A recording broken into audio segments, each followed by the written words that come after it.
Ok, ahora podemos empezar. Buenas noches, la Universidad Flank. Tenemos el honor de tener a la segunda sesión de neurooncología con el presidente, el doctor David Guerrero. Tenemos aquí el doctor Byron Salazar y el doctor Leonardo Barrios, director de academia, el doctor Byron Salazar como secretario de la sociedad. Los voy a dejar a ustedes a cargo. Por favor, Byron y Leonardo, si pueden dar algunas palabras para pasarle la palabra al doctor David Guerrero. Muchas gracias, José. Realmente solo agradecer a todos ustedes por estar nuevamente en estas clases en esta Universidad Flank. Realmente un programa muy interesante y dejo con ustedes pues con Leonardo para seguir las programaciones académicas del día de hoy. Muchas gracias a todos. Y buenas noches. Por cuestiones de tiempo, yo creo que podemos pasar directamente a la presentación de el ponente del día de hoy, el doctor Jesús Martín Fernández, quien es neurocirujano especialista en cirugía de tumores gliales con el paciente despierto. Agradecer a la vez a todo el capítulo de neurooncología dirigido por el profesor David Guerrero. Muchísimas gracias por los interesantes temas que nos traen. Hoy tendremos como moderador al doctor Fernando Martínez, quien ya es conocido de acá, amigo de la FLAM, profesor agregado de neurocirugía del Hospital de Clínicas de Montevideo. Sin más por el momento, y insisto, por respeto al tiempo, los dejamos con el profesor Jesús Martín Fernández con la ponencia del mapeo cognitivo multimodal.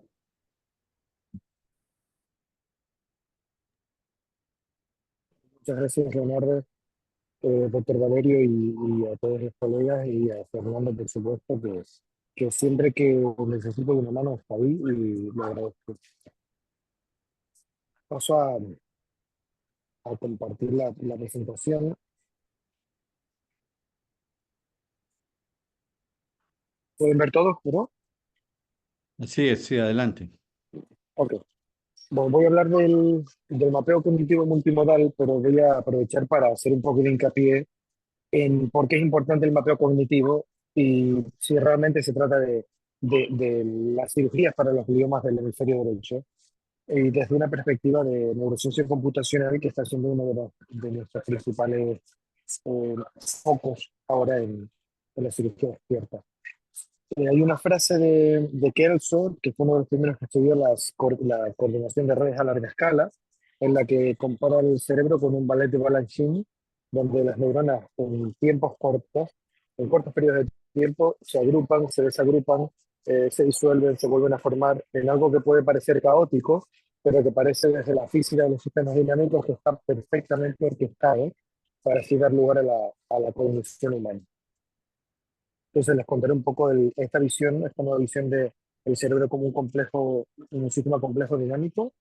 Hablaremos de dónde están las funciones cognitivas, ¿no? Y siguiendo un poco el hilo que brillantemente Fernando dejó el otro día sobre la perspectiva de redes, cómo hacemos el mapeo multimodal y unos casos recientes de esto.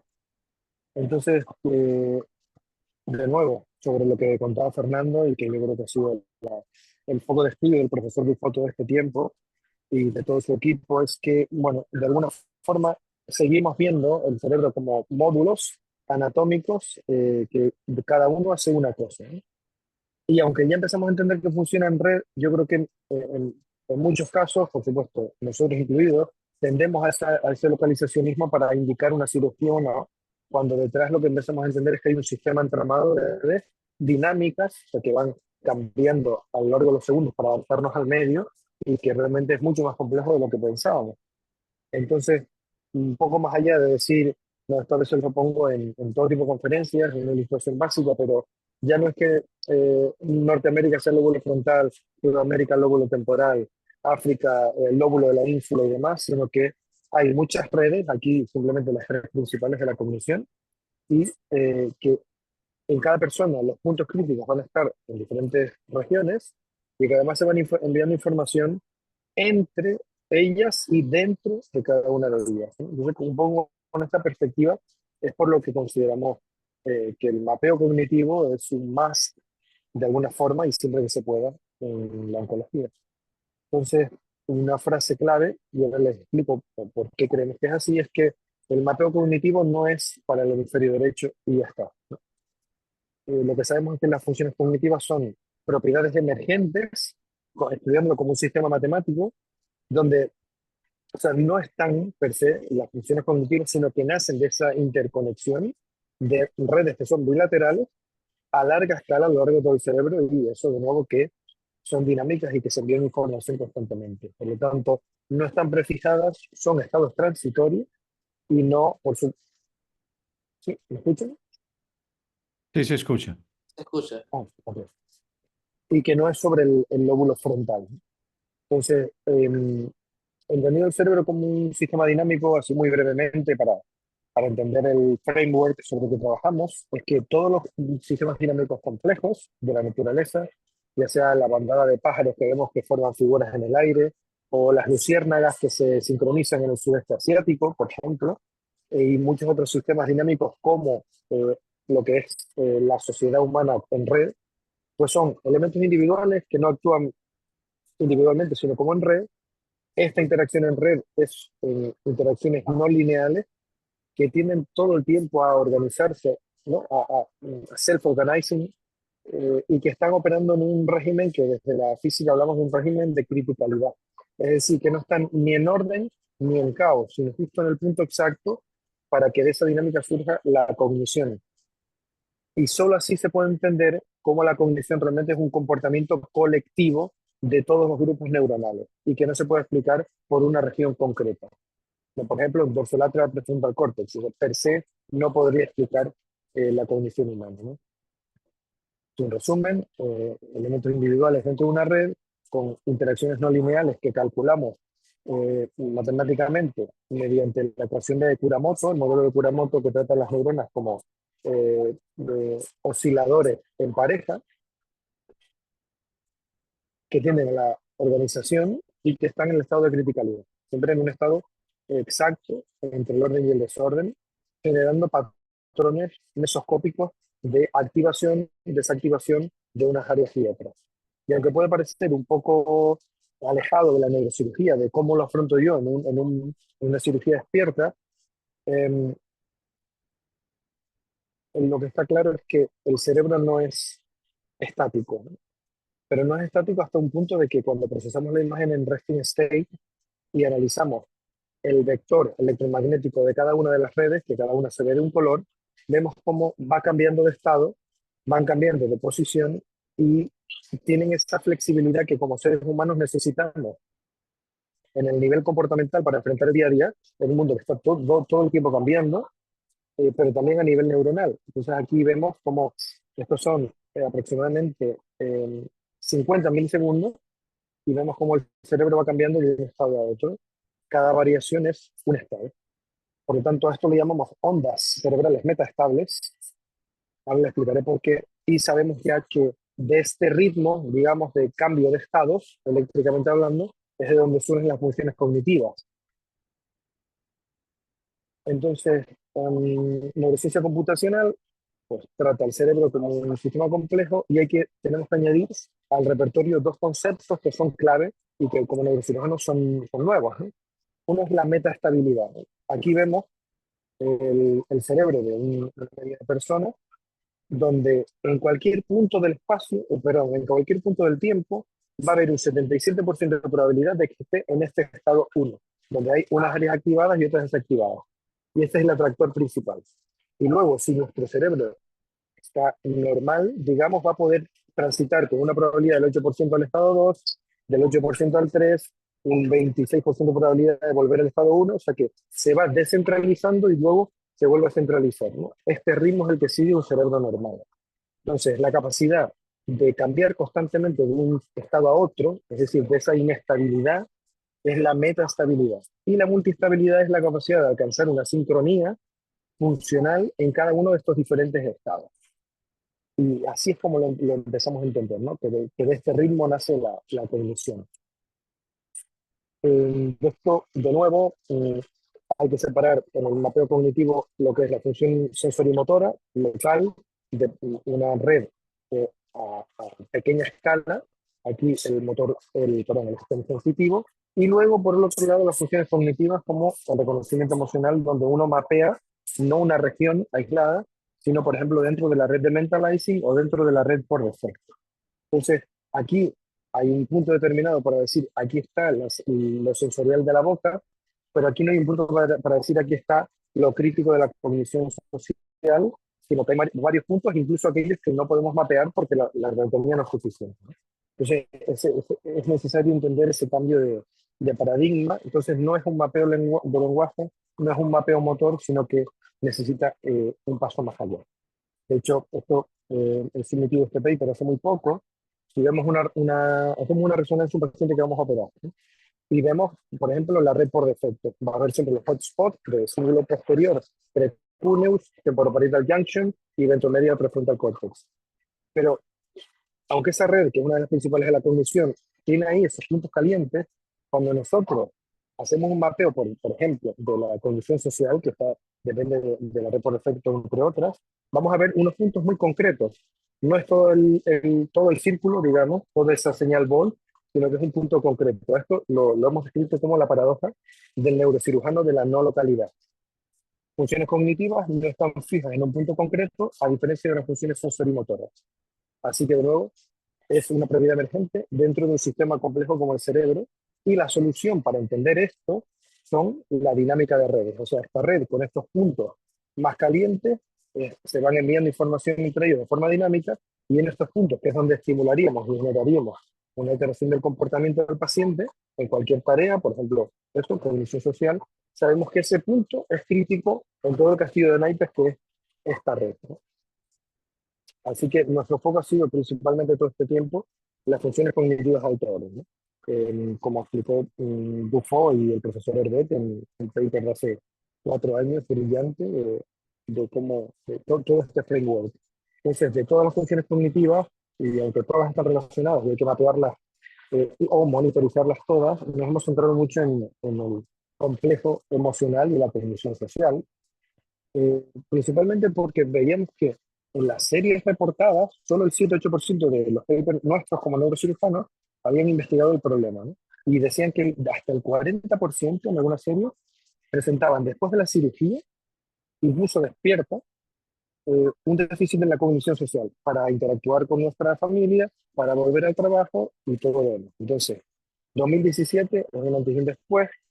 Dufault publica con su equipo el primer mapeo de lo que es el bajo nivel de cognición social, que viene a ser el reconocimiento de la emoción que tiene el otro, ¿no?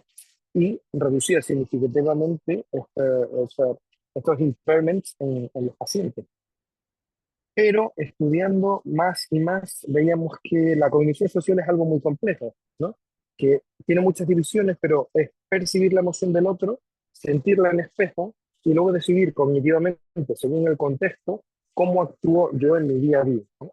Entonces, a pesar de usar el mapeo con test como el test de la mirada, un 15% de pacientes siguen presentando déficit de largo plazo, tanto en la parte más baja de la cognición social, que es percibir la emoción, como la más alta, que es decidir en contexto social.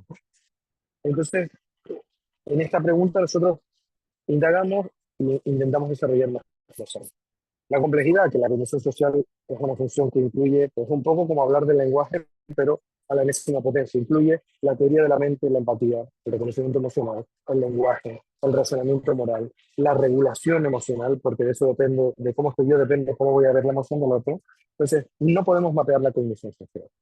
Solo podemos mapear las funciones que tienen digamos, un pivotal role. Entonces, ahí nos hemos centrado. Y otra cosa que no se suele comentar es que los pacientes presentan déficit en esta función tanto en el hemisferio derecho, lesiones del hemisferio derecho, como en el hemisferio izquierdo, y que va a favor de que las funciones más complejas están bilateralizadas. Entonces, construimos este test basado en traqueo con inteligencia artificial de muchos actores profesionales, generando miles de emociones complejas.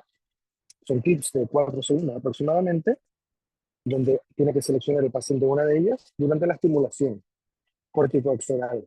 Entonces el paper ya lo hemos submitido con una validación en población normativa y en esquizofrenia. Les muestro rápidamente los resultados principales. Pues tiene un índice de consistencia interna de 0.84, lo cual es alto.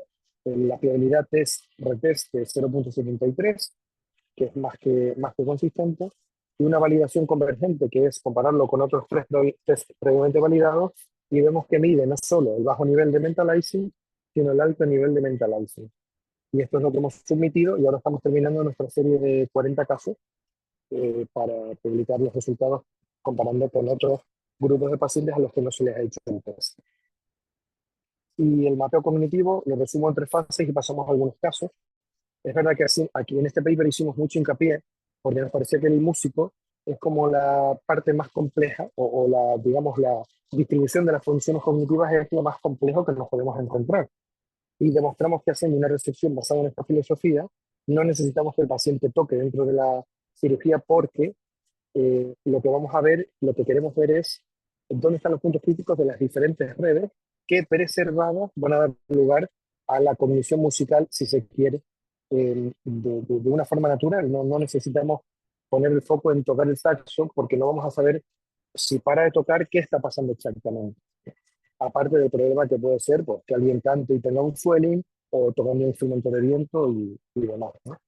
Entonces, lo que hacemos es siempre fase cortical, nos enfocamos en las redes de alto orden cognitivas, así como sensorimotoras, auditiva, visual, que están en riesgo, buscamos puntos críticos, pasamos a la fase de resección, donde hacemos una multitarea combinada, cambiante, y que podemos ir incrementando o no, dependiendo en qué punto estemos, y luego buscamos los puntos de stop. Es dónde detener la cirugía, que es nuestra gran pregunta, para mantener la conectividad del sistema, ¿no? Entonces, siempre, la verdad, lo hacemos de una forma bastante sistemática. Aquí buscamos con la estimulación positiva del Picharres y con eso vamos haciendo los puntos críticos de la cognición espacial, cognición semántica o cognición social. Luego pasamos a la fase más compleja y que todavía tiene menos evidencia porque estamos justo desarrollándola, es, ok, yo tengo que operar. El tumor mide 55 por 55, tengo un paciente íntegro que necesito dejar bien y no tengo tiempo y no puedo estar mapeando el tumor todo el tiempo, no tiene sentido, porque mucho de ese tumor ya habrá generado que el resto del cerebro se plastifique y por eso el paciente muchas veces está íntegro. ¿Cómo lo hacemos? Hacemos una multitarea porque sabemos que incrementa el ratio de volver al trabajo y no lo hacemos simplemente al azar, sino que se basa en cuáles son los circuitos subyacentes que pueden verse afectados y cuáles son los tractos subcorticales del cóncavo blanco que están rodeando el tumor. Y lo hacemos de una forma no serial. O sea, le ponemos varios estímulos de asociación semántica, varios de reconocimiento emocional, varios de self-awareness, vamos cambiando según esto que les comentaba, para que el paciente no pueda predecir qué es lo siguiente que se le va a preguntar.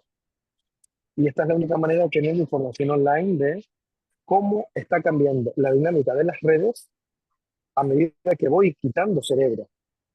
Y así podemos modificar, adaptar, incluso detener la cirugía si vemos que el paciente no está adaptándose a ese cambio, ¿no? Y siempre un recordatorio de que la fMRI la usamos mucho para investigación, pero es una foto de la conectividad entre regiones. Entonces no nos da información sobre la dinámica de redes, aunque para otras cosas puede ser útil. Y el punto principal para alcanzar el equilibrio funcional es dónde paramos. Y lo que sabemos es la conectividad profunda del estado de sustancia blanca es lo que permite que las redes a larga escala, de las que depende la cognición, estén en un punto de sincronización óptimo para preservar la conación, la cognición y la emoción, porque eso al final es la calidad de vida. Entonces, tenemos que prever cuándo me voy a acercar al IFOF para preguntar, junto con la neuropsicóloga, me estoy acercando al IFOF, vamos a pasar el PPPT y vemos si ya lo hemos encontrado o seguimos aspirando hasta que lo encontramos finalmente. Entonces, el tumor no tiene límites, todos lo sabemos, va a seguir creciendo, pero el conectoma sí que lo tiene. Y cortando el stock de sustancia blanca y desconectándolo, realmente es probable que no volvamos a tener la calidad de vida que nosotros queríamos, ¿no? Así que este concepto lo hemos llamado Connectome Stop Point. Y bueno, esto es un poco una imagen en 3D de un modelo muy sencillo, donde planificamos en cada tracto qué rol puede tener el paciente y qué test usamos. Y siempre hacemos hincapié que no nos volvemos locos con qué tipo de test, porque Una cosa es todas las funciones que transportan los tractos y otra es la forma en la que identificas que está ahí. Por supuesto que el iPhone va a intervenir en lectura, en cognición semántica, en cognición social, en atención. Por supuesto, está alimentando eléctricamente a las redes cortico-corticales, pero necesitamos saber qué preguntarle. Pues no tenemos tiempo para preguntarle un Boston a ver si hace una parafrasia semántica. Luego reconocimiento emocional a ver si falla. Si no, el Stroop. Entonces vamos bastante al grano. Les presento varios casos y termino. Una paciente que operamos hace un mes en España, de una mujer de 66 años, activa en el trabajo y con intención de querer seguir activa. Debutó con crisis jacksonianas y bueno, se fue derivada como sin déficit o sintomática y como siempre, bueno, tenemos la suerte de tener un equipo de neuropsicología que lleva esto al detalle. Y en una paciente que aparentemente está normal, más allá de evaluar las funciones visoconstructivas en un tumor parietal inferior, pues vemos que en la cognición social está afectado en casi todos los niveles de forma leve, incluso moderada. Entonces, esto nos obliga a planificar la cirugía dependiendo de esto si queremos preservar incluso esas funciones que están ligeramente ya afectadas. Entonces, primera fase, miramos cuáles son las redes de alto orden, y en este caso, el parietal inferior va a ser la red atencional ventral, que además, con su foco en la ínsula anterior, es como un nexo con otras redes, como la red de saliencia, la red atencional dorsal, que está más involucrada en la orientación voluntaria y la atención en los hemicampos, y luego la red por defecto. Por supuesto que también la red sensorimotora, pero no es una red de alto orden, pero también crucial, por supuesto. Y luego, ¿cuáles son esas estructuras subcorticales que no debo cortar para que sigan habiendo conectividad, la deep connectivity? Y lo mismo, vemos los tractos, cuál es el fallo que se espera, y en base a eso hacemos esta cirugía en 3 etapas que nos permite, pues la mayoría de casos, hacer la cirugía en menos de 1 hora y media, ¿no? Esto, bueno, recuerdo que se les enseñé el otro día el caso, no me extiendo. Bueno, aquí está el mapping hecho, localizamos con ultrasonidos, en muchos lugares a los que vamos no se posee navegador y que nos parece que no es absolutamente crucial, sino una herramienta muy útil. Cortisectomía, donde ven los límites del tumor, donde están las letras, y a partir de ahí, probablemente la encrucijada temporoparietal es una de las más complejas desde el punto de vista del conectoma, porque pasan todos los tractos por ese lugar. Entonces, se identifica el fascículo arcuato sin neuronavegador por las parafases fonéticas, incluso en el hemisferio derecho, SLF3 con disartria y anomia, SLF2 con una negligencia con la tarea de disección de línea, de forma reproducible, vía piramidal anterior, y el IFOC con dificultad para el reconocimiento emocional, ¿no? Entonces, esta es la resección ligeramente supratotal con preservación de la sustancia blanca crítica, ¿no? Se puede ver cómo se respeta la vía piramidal hacia adelante, el SLF2, el SLF3, cómo respetamos aquí hacia superior y anterior el arcuato, y no nos metemos más profundo para no tocar el IFO. Y esto es lo que nos encontramos el día después de la cirugía, ¿no? Cuando llevamos al límite al cerebro, pero preservando la sustancia blanca, podemos llevarnos la sorpresa que nuestro paciente empeora francamente el día posterior, ¿no? Entonces vemos aquí una clara negligencia que a lo largo de los días, y gracias a preservar la conectividad, en este caso, que es isoespacial, el SLF2, para mantener las redes atencionales conectadas, vemos que el paciente acaba pudiendo hacer un reloj perfectamente, y no solo eso, sino que le pasamos todos los dominios cognitivos para demostrar si están o no bien, y no para mostrarlo, sino para entender qué está pasando, ¿no? Y entonces vemos que en muchos dominios ha aumentado un poco ligeramente, y en otros aún está en la fase de declive, pero que en cuestión de semanas, y también por cómo hemos visto la evolución, va a estar perfectamente, ¿no? Pero no lo decimos sin tener un asesoramiento de neuropsicología bastante obsesivo, digamos. Este es un caso que siempre suelo poner, pues un caso clásico que todos nos hemos enfrentado alguna vez.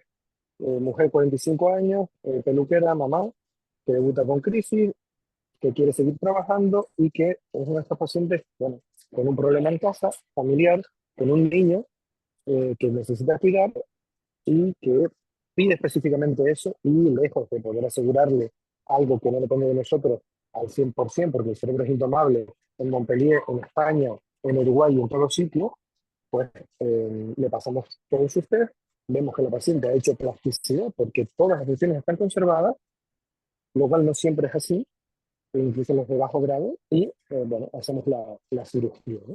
Siempre puntos de stop es donde voy a parar, junto con la neuropsicólogo, posterior vía piramidal, el iFox 4 cogiendo el dorsolateral prefrontal córtex, vamos a tener el iFox, y luego abajo el cíngulo y el cuerpo calloso.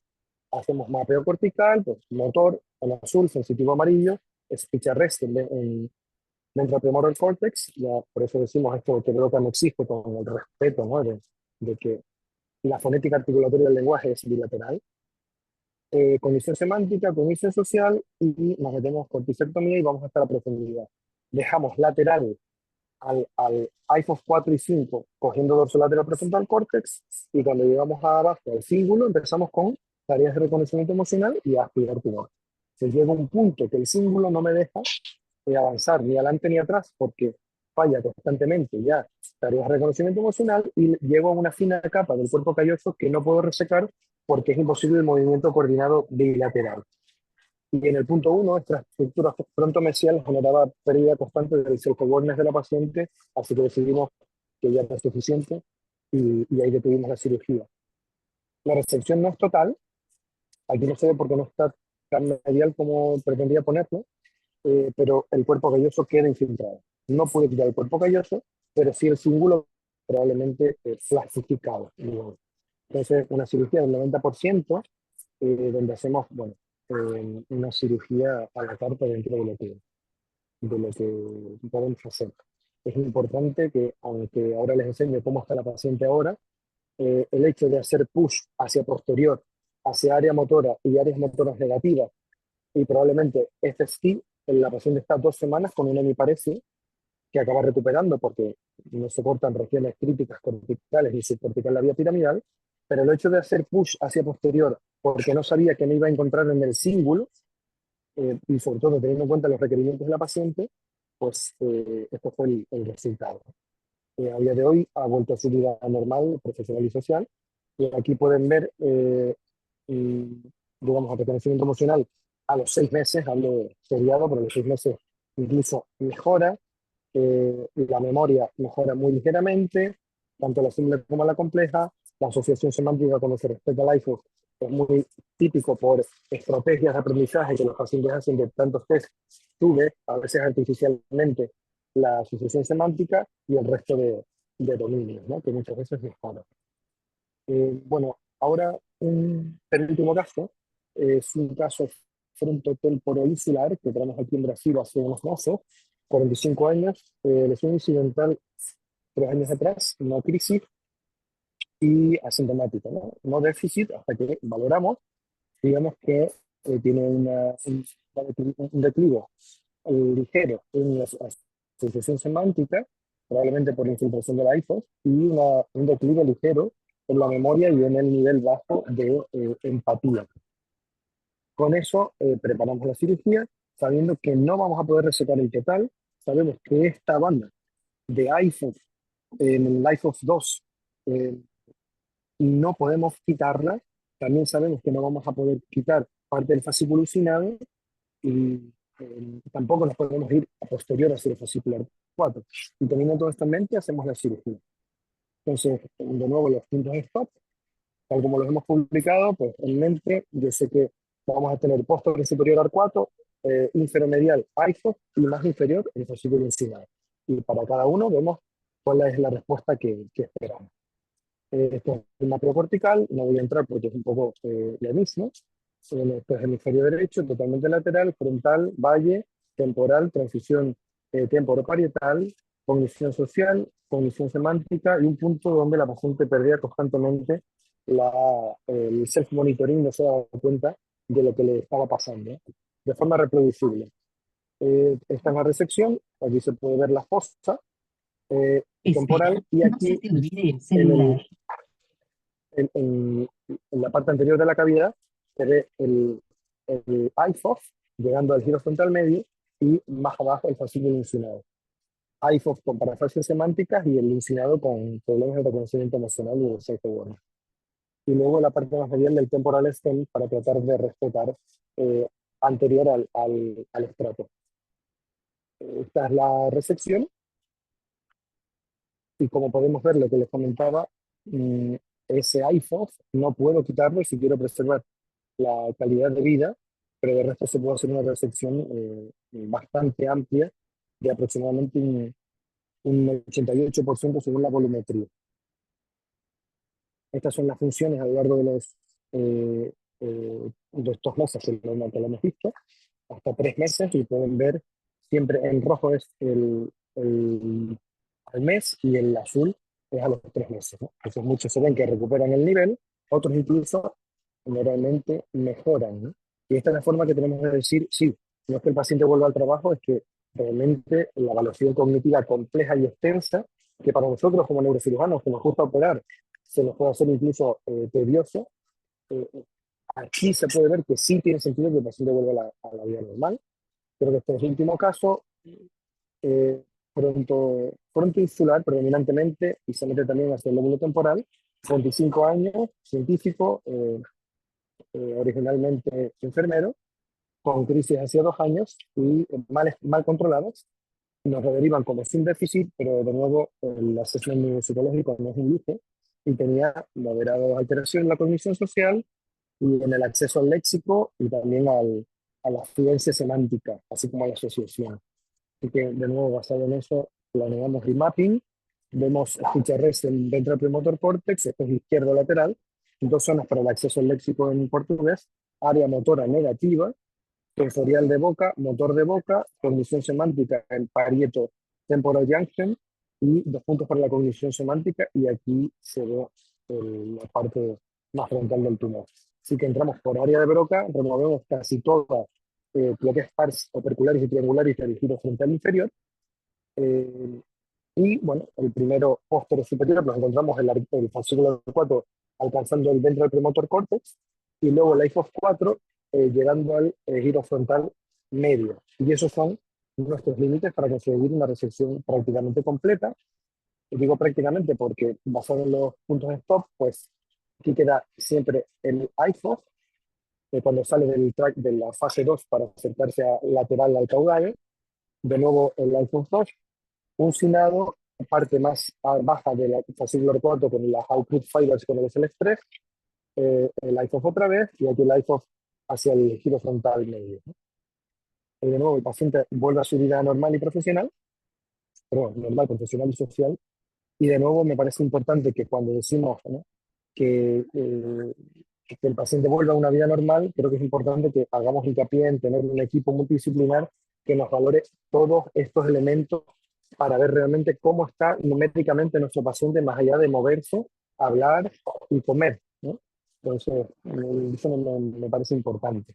Así que, de conclusiones, los procesos cognitivos son propiedades emergentes, no están precisas, que el mapeo cognitivo no es sobre el hemisferio derecho porque depende de redes bilaterales, que el término no dominante nos puede llevar a posibles errores en nuestro conocimiento, porque si operamos un tumor frontal derecho y no hacemos todo este asesoramiento, nos puede parecer que el paciente está perfecto y no lo está, que aunque usamos tecnología y inteligencia artificial, el robot no puede pensar, no puede sentir y no puede crear, así que debe ser una herramienta pero no una guía. Y de nuevo que el neurocirujano, neuropsicólogo, debe ser un trabajo en equipo. Siempre pongo esto porque me parece que es esencial. Eh, lo que comenta Dufault, se puede estar más o menos de acuerdo. Lo que está claro es que los resultados que ha alcanzado el profesor Dufault no se han vuelto a repetir, y ojalá que alguna vez se repitan, pero estos 2 años con Dufault han servido para mí en lo personal y en lo profesional mucho. Y luego, bueno, hemos tenido la suerte de ir a operar a más de 15 países por el mundo, y siempre nos hemos encontrado con gente maravillosa. Así que, bueno, eso es todo.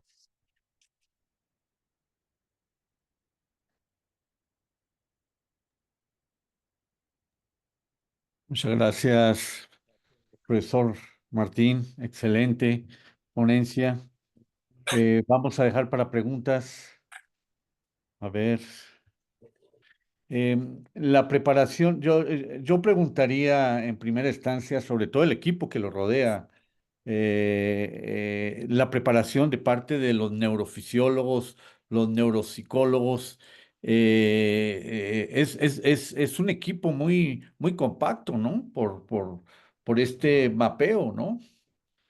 Eh, Yo te diría que sí y bueno, me siento bastante afortunado. Es verdad que yo cuando me fui a Montpellier, que justo fue acabando la residencia, yo solo quería ser mateo cognitivo, o yo no soy capaz de, pegar de clipar un aneurisma ni de hacer las virguerías que hace Fernando con el nervio periférico, pero bueno, lo tenía claro que me quería ir a Montpellier. Entonces, ya de entrada, pues, a la neuropsicóloga con la que venía trabajando ya de R5, fue a Montpellier conmigo y a partir de ahí empezamos a crear un equipo, ¿no? Tenemos dos neuropsicólogos que hacen la parte del wake intraoperativo, otro neuropsicólogo que hace las evaluaciones postoperatorias y otra neuropsicóloga que se dedica más al análisis de datos y de Big Data. Entonces, sí que requiere de un montón de personas más allá de mí. Es verdad que yo estoy bastante metido en la parte de la evaluación neuropsicológica y de la investigación, pero sí, sí, sí. Es verdad que muchas veces no tenemos neurofisiólogos, entonces intentamos un poco digamos, la filosofía de UFO, bueno, y con el estimulador, con el riesgo que tiene de que si la cirugía no va bien o hay que pararla, no tenemos un neurofisiólogo para controlar la vía piramidal. Y lejos de decir que no hace falta neurofisiólogo para nada, creo que sí hace falta, pero bueno, en muchos sitios no tenemos. Yo voy con mi Nimbus, con el estimulador, y hacemos el mapeo basado en la respuesta del paciente. gracias. Mi doctor Fernando Martínez, adelante. David, bueno, muchísimas gracias. Jesús, muy buena la charla como siempre. Creo que tu charla lo que hace como siempre es resaltar eso de que no alcanza hoy con que el paciente no termine hemipléjico.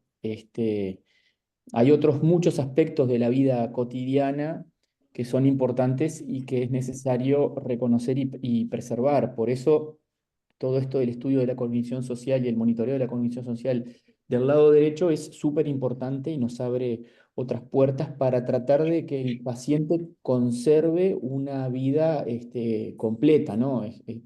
A cualquiera de nosotros no nos serviría que nos operen, nos saquen un tumor y que no podamos volver a hacer lo que nos gusta. Entonces, por eso es importantísimo. Yo quería hacerte una pregunta para ver si la podés compartir con nosotros, que es, ¿cómo testeas o si haces algún testeo específico para el fascículo arcuato derecho y qué test haces para identificar el cíngulo? Porque hace poco en el Congreso Argentino estuvimos discutiendo eso, cuál es el mejor test para ver la función del fascículo del cíngulo, porque el test de Stroop es un poco complejo. Y después José levantó la mano para hacer una pregunta. No sé, David, si vos guías la parte de las preguntas y discusión, pero yo tenía esta pregunta para hacerle a Jesús. Claro, adelante, Jesús. Sí, nada, el fascículo arcuato derecho tiene principalmente, nosotros vemos dos respuestas clásicas. De alguna forma está bastante bilateralizado, más de lo que puede parecer en un principio. Muchas veces incluso pasando cualquier tarea, la que sea, el paciente hace parafasias fonéticas o de forma incluso repetida, reproducible. Yo cuando no encuentro la parafasia fonética, la verdad es que lo que hago es cambiar a reconocimiento emocional y normalmente te puede dar también falla en el reconocimiento emocional en el fascículo arcuato. Eso está Bien, publicado por Herbet y Dufault.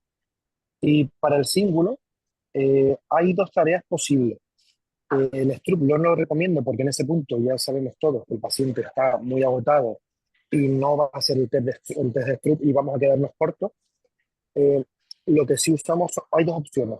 O la False Belief Task, que es como un cómic que te pone, tienes que adivinar qué es lo que va a pasar en la siguiente slide. Yo nunca lo he usado, lo usó Nakajima y lo publicó. Los resultados no fueron del todo concluyentes porque es un nivel alto de mentalizing que puede dar muchos falsos positivos porque requieren muchas funciones, pero lo que más nos sirve, y nosotros siempre lo hacemos así, es con reconocimiento emocional, ya sea con nuestro test, que esperemos que ya esté pronto publicado para compartir con todos los que quieran, nosotros estamos encantados, o si no, con cualquier el reconocimiento en la mirada. Entonces, yo siempre que llego al cíngulo, ya me pongo el estimulador en la mano izquierda, cada 4 segundos y voy aspirando. Y ya tengo a Natalia, la neuropsicóloga, dándome el feedback. Yo en el momento que veo que falla uno, paro, doy como 10 segundos, vuelvo a estimular y si vuelvo a fallar, yo ahí ya pongo la pegatina, el flag, y ahí paré la recepción. Y con eso hemos visto que, bueno, si quitamos el símbolo de un lado, la red de salida de ese lado se va a afectar y está claro, pero al mes el paciente va a empezar, o un mes y medio va a empezar ya a mejorar sus funciones emocionales. Es lo que hemos visto que pasa siempre. Y luego está la pregunta de si consigues llegar a quitar el símbolo y te encuentras ya el cuerpo calloso, pues lo que hacemos son movimientos bilaterales y mapeamos esa capacidad para hacer movimiento bilateral. Hay muchas veces que sí que podemos y otras que no. Y una cosa personal que yo tendría en cuenta es la edad del paciente.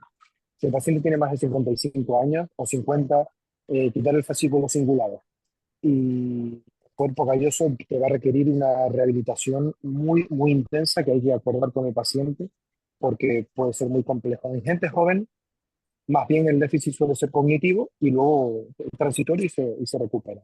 Yo creo que sin duda te diría que todos los casos que hacemos en símbolo los hacemos con reconocimiento emocional. Bien, muchísimas gracias. Un José, placer.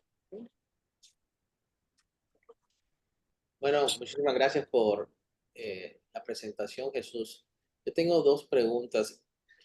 Mira, en base a los conceptos de gliomas de lo que se consideran gliomas de alto grado y los gliomas de bajo grado, está bien claro y descrito que en los gliomas de alto grado la supraselección o de la resección quirúrgica, ser supraselectivo, resecar más del área quirúrgica es la recomendación. Pero en gliomas de bajo grado siempre está la contraindicación de si vas a tratar de ser supraselectivo o suprarreceptivo, si quieres, al momento de hacerlo, porque puedes dañar áreas que no necesariamente son tumorales. En tu plática prácticamente das ese ejemplo, ¿no? Das ese ejemplo de que el mapeo es importante para evitar hacer una resección supramáxima en gliomas de bajo grado porque puedes involucrar áreas que pueden ser importantes, porque si bien está escrito o dicho, como lo mencionaste al principio, no hay límites en gliomas de bajo grado, en gliomas que no refuerzan con el contraste, por no decir el concepto de bajo grado o alto grado, que nos tendríamos en otro problema ahorita mencionando ese tema. Entonces, ¿consideras, Sí, si consideras que es hacer una resección supramáxima sin mapeo podría ser una contraindicación en una lesión que no refuerza con el contraste? sí, sin duda. Porque si cortas el IFOS, el fascicular 4, o te llevas por delante el complejo longitudinal superior, y pasas todos los test, lo que decía Fernando, si ya el paciente va a caminar y va a hablar, y muchas veces podrá hacer muchas cosas, pero si quieres ese grado de máxima calidad de vida, lo vas a ver en los test. O sea, la neuropsicóloga te va a decir, ha empeorado después de la cirugía, que nos pasa a todos, y luego alcanza una especie de efecto que ya o sea, no se compensa más.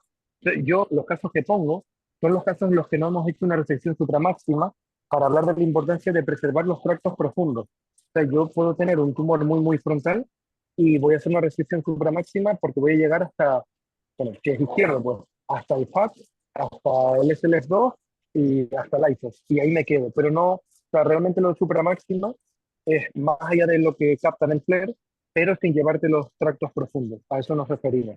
Y yo, por supuesto, me parece una contraindicación que el supramáximo incluya quitar los tractos. Si es supramáxima respetando los tractos, me parece que es lo ideal y lo necesario. Es cierto que esto ya sabemos todos que es muy complejo y que las conferencias es todo muy bonito, pero luego hay que verse ahí, eh, es complejo.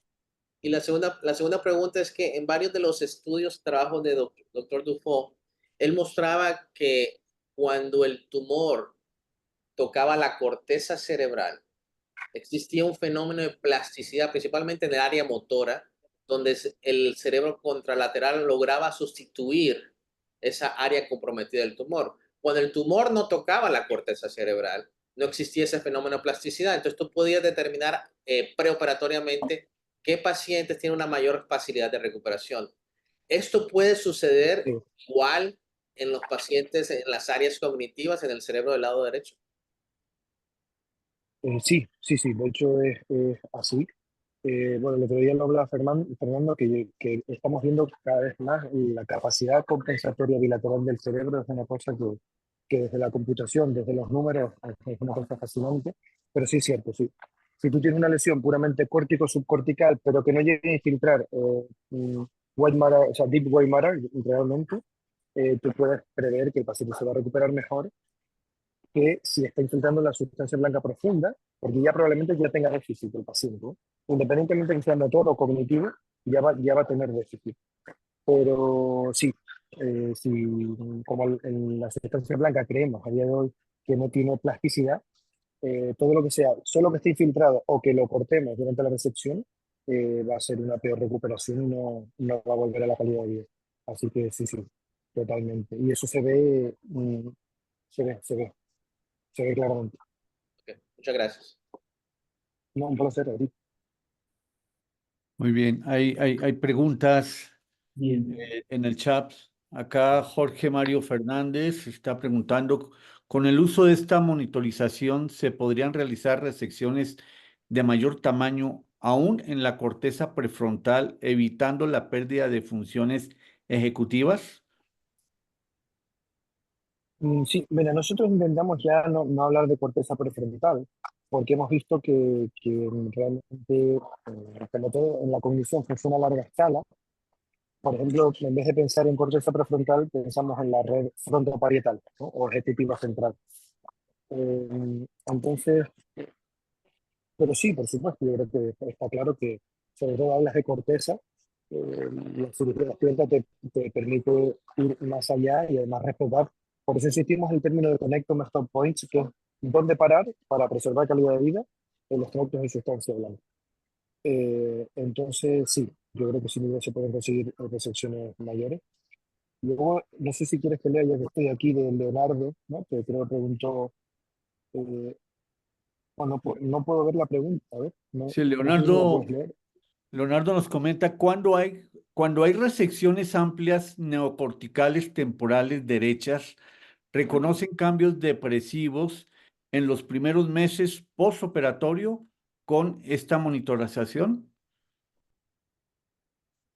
Bueno, la primera dificultad que tenemos es que lo del mapeo cognitivo lleva muy poco tiempo. De hecho, 2017 fue el primer paper que se hace mapeo de cognición social. O sea que cualquier cosa que te diga, independientemente de que nuestra práctica sea solo esto, va a ser incorrecto de aquí a 3 años.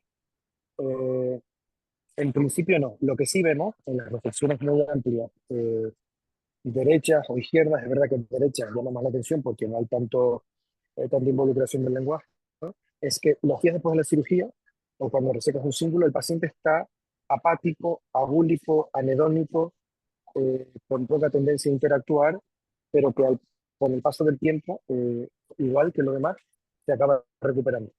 Entonces no hay una mayor tasa de depresión. De todas formas, para esto, nosotros pasamos todo tipo de test para, o sea, escalas de calidad de vida sexual, de ansiedad y depresión y todo lo demás para estar seguros. Por ahora no hemos llegado a los 40 casos con la técnica pero bueno, nos quedará, no sé, 1 o 2 meses. Hoy lo explicaremos, pero en principio no. Vamos. Muy bien, el doctor Mariano Montes de Oca le dice que excelente charla. Respecto a las diferentes técnicas anestésicas, ¿tiene alguna preferencia por el protocolo dormido, comparado con el despierto durante todo el procedimiento?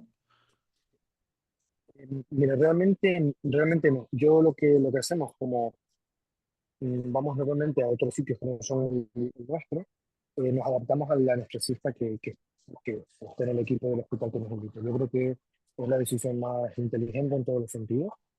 No me parece que haya grandes diferencias. Se puede hacer una buena cirugía awake, o dormirlo, despertarlo, dormirlo. Eso la verdad que me parece claro. Y si el anestesista no tiene experiencia en dormirlo, pues haces una wake y ya está. O sea que no nos adaptamos a eso y no encontramos diferencias significativas entre uno y otro. Es cierto, depende de qué lugares, que Awake puede darte una mayor rapidez en que el paciente se despierte del todo y tú hagas el mapeo y monitoreo más rápido. Eso también depende mucho del anestesista y del paciente, ¿eh? Que según la farmacodinámica de cada paciente. El doctor José Carlos Hernández también lo manda a felicitar. Él comenta, en relación a los pacientes con enfermedades neurodegenerativas y lesiones cerebrales agudas, ¿existe alguna diferencia entre las fibras de asociación y el mapeo cognitivo? No entendí la pregunta. O sea, que si es diferente el mapeo cognitivo en un paciente con una enfermedad degenerativa. Degenerativa, exacto. Hombre, es que un paciente con una neurodegenerativa normalmente no, o sea, tiene un problema mayor. Hay que ver, hay que ver. Yo nunca he operado a un paciente con un Parkinson o con una, no sé, o un Alzheimer de un mapeo cognitivo. Yo nunca, honestamente. Lo único que se me ocurre, que no es neurodegenerativo, pero es el TEA, ¿no? En pacientes con espectro autista, me han tocado 3 casos con un TEA tipo 2 y hay diferencia porque como ya tienen dificultad para el reconocimiento emocional y para la integración intermodal de las funciones cognitivas, como que hay que prepararlos como hasta 3 veces antes con la neuropsicóloga para prepararlo para todo, desde los estímulos emocionales que va a recibir hasta hacer varios test, hasta todo. O sea, tenemos que hacer, realmente sí que hay diferencias logísticas, pero luego respecto al mapeo cognitivo, lo que vemos es que es igual de diferente de un cerebro a otro, sea TEA, no TEA. Pero no, nunca he operado un paciente con una neurodegenerativa y un tumor al mismo tiempo, la verdad. Muy No, bien. no tengo idea. Profesor Fernando Martínez, ¿algo más? Estás en mute, Está Fernando. muteado, Fer. Perdón. No, eso, destacar que la charla estuvo súper interesante, y que nos abre las puertas a este mito de que, digamos, hay que despertar a los pacientes que tienen lesiones del hemisferio izquierdo y que se abre un mundo bastante interesante que es el estudio de la cognición social y el mapeo, digamos, en el hemisferio derecho. Es un terreno muy reciente y muy interesante. Eh, y, y realmente esto me hizo acordar a una frase de un viejo profesor de la facultad que cuando yo empecé a operar tumores hace bastante, cuando estaba en la residencia, siempre le teníamos miedo a los tumores en áreas elocuentes, ¿no? Y Frejeiro siempre nos decía, es que ustedes están equivocados porque el cerebro no tiene zonas mudas. El problema es que nosotros no tenemos oídos para escuchar esas zonas que nos hablan, pero que no las podemos escuchar. Y me parece que esto le dio la razón a Frejeiro muchísimos años después, que ahora estamos entendiendo cómo funciona el cerebro y que hay acciones y circuitos que, si bien es verdad que es más complejo de testear, también se pueden testear y terminan redundando en una mejoría en la calidad de vida de los pacientes, porque ahora no solo tenemos que apuntar conceptualmente a mejorarle el tiempo de sobrevida a los pacientes, sino la calidad de ese tiempo que sobreviven. Así que por eso la charla me pareció súper interesante y es un tema que, como siempre, creo que nos termina dejando más interrogantes que respuestas reales, y eso es lo más interesante del tema, poder seguir teniendo preguntas para continuar avanzando. Yo no tengo mucho más para aportar del tema, la verdad, muy bueno, y te felicito, David, por haber elegido a Jesús como expositor para este tema. Muchas Bueno, gracias. doctor Guerrero, tal vez yo tendría una pregunta para Jesús, si me permiten. Claro. Sí. Realmente, Jesús, felicitarte por tu charla, realmente fantástica. Mi pregunta realmente viene en relación a todo lo que tú has dicho, ¿no? Que ahora se prefiere la resección funcional a una resección anatómica, ¿no? Pero, ¿qué pasa cuando nosotros podemos tener una duda sobre el funcionamiento del equipo? Realmente no hay un estímulo posiblemente adecuado, o ves que no hay una respuesta esperada por el paciente en el estímulo. ¿Qué haces en ese momento? O sea, tú suspendes la cirugía porque realmente no tenemos confianza en la parte funcional, realmente continúas la cirugía ya de una manera anatómica, como muchas veces lo hemos hecho antes. Eh, ¿Qué harías ante esa situación? Y la segunda situación, ¿cómo manejan ustedes las recidivas? Si bien sabemos que hay, como dijo José Valerio, las plasticidad, realmente cambian de localización los ciertos áreas elocuentes, ¿cómo Sí, o correcto. desde qué punto tú te orientas para comenzar una nueva resección, un nuevo mapeamiento?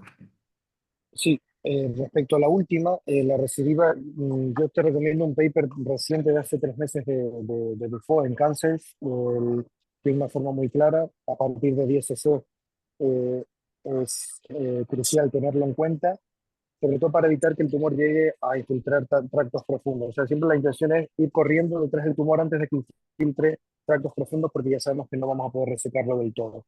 Entonces, yo lo que he aprendido es un manejo muy personal dependiendo de cada paciente. O que de repente empieza a tener más crisis, no ha sido suficiente con la temozolomida, porque muchas veces solo damos quimio y luego radio. Eh, y es un manejo complejo. Yo te recomiendo ese paper porque realmente tiene mucha más información que la experiencia que tengo, aunque ya te digo, 10 cc y luego evitar que llegue a la sustancia blanca profunda es la clave. Luego lo otro, durante la cirugía pasan muchísimas cosas, nos pasan a todos, y es así. Cuando falla algo hay que ver por qué falla. Si falla porque el paciente, a medida que va resecando, el paciente va perdiendo funciones, es que estamos monitorizando dinámicas entre redes y no se está compensando el cerebro. Yo en ese caso, hay que valorarlo bien, pero yo incluso puedo parar la cirugía porque sé que después no se va a recuperar, porque el cerebro no se está compensando en ese momento. Si no, si es otro tipo de fallo, no sé, imagínate que se apaga el aparato de la monitorización neurofisiológica, que puede pasar, o que el paciente tiene un espasmo laríngeo y tienes que parar. Yo creo que ahí entra en juego ya la anatomía pura, pero la anatomía de los tractos. Por ejemplo, yo estoy en parieto temporal y yo ya sé que me voy a ir hacia temporal para buscar la proyección parietal del fascículo arcuato y guiándome por anatomía, intento respetarlo. Y lo mismo hago con el AIFO hacia posterior. Y intento hacerlo lo mejor que se puede guiado por anatomía, con la dificultad que yo lleva, sobre todo la anatomía de sustancia blanca en vivo.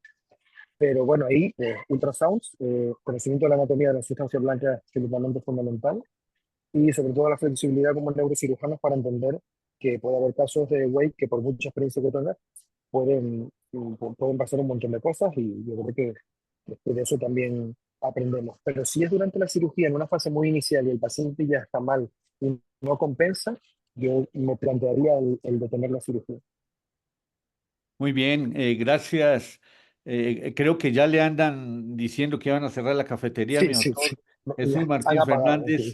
Mil gracias, mil gracias. Es un campo espectacular este mapeo cognitivo. Tenemos muchos residentes que están viendo esto y entonces yo creo que esos panoramas que han abierto tan claramente, profesor Jesús Martín y el doctor Fernando Martínez, pues nos dejan felices y creo que es un gran mensaje.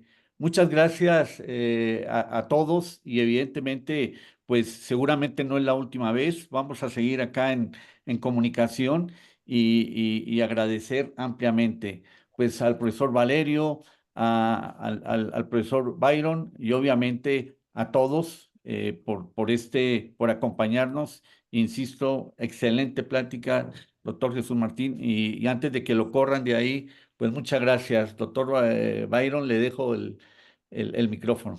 Muchas gracias, realmente agradecer a todos nuestros estimados colegas, nuestros estudiantes, residentes, realmente a este elenco de lujo, a Jesús, a Fernando, realmente por su experiencia, a usted, doctor Guerrero, por la planificación, José Valerio, Leonardo, muchas gracias siempre por esa organización perfecta aquí de la Universidad Flank. Y realmente a nombre del profesor Luis Borba y el profesor Marcelo Centeno, agradecer a todos ustedes nuevamente su presencia. Estaremos la próxima semana con más Universidad Flank. Muchas gracias. Gracias, buena Bueno, jornada. Gracias. muchísimas gracias a todos. Siento el estar aquí. ¿Todo bien? Sí. Nada, lo siento, o sea, lo siento, no.